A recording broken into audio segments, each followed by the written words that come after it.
Football can certainly be a dangerous game, and with the recent focus on concussions, brain damage, and long-term ailments, youth participation has suffered nationwide. So, can you make football safer without changing the game? It's happening in New Jersey, and Chasing News reporter George Falkowski visited one high school team that's using new practice methods to keep their players healthy. Ramapo High School is one of the most successful public school football programs in the last 20 years here in New Jersey. In fact, they're a defending state champion coming off a 13-win season.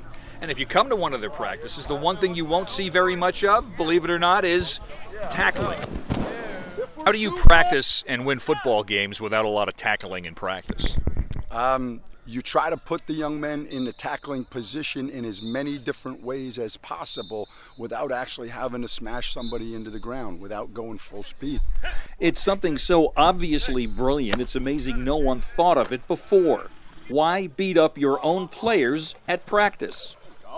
It's working great. I mean, last year we did it. We won 13-0, so I think it's working pretty good. I enjoy it. Not really banged up, which is definitely beneficial. In practice, we can still fit up, we can still hit hard. It's just we don't take them to the floor, nobody gets injured, nobody gets sore for the week. It's amazing. At Wednesday's practice, there were no tackle drills at all. And when it is included, tackle time is limited to just 15 minutes, and that's become the standard statewide.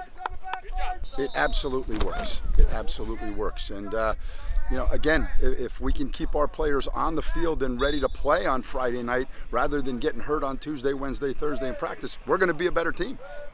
In Franklin Lakes, I'm George Falkowski for Chasing News. Great report. All right, let's bring back tonight's A-plus panel. Allison Young, Republican strategist, and Democratic strategist Bill Caruso. Allison, I'll start with you on this. Seems to be a great idea. It's actually a tackle practice without tackling each other. It seems to be one of the smartest things, especially when you have that disparity between some of the sizes of the kids. Well, sure, and 40 states now have rules about this, about either how much time or how many days you can practice with tackling in football in high school. So I think it's actually a pretty good idea. And, the coach even said, then they're really hungry for Friday night. Bill, do you think part of the problem is there's been such a focus on football that there's almost been, people are moving away from thinking about the injuries in cheerleading, in soccer, in basketball? Nobody's paying attention to that.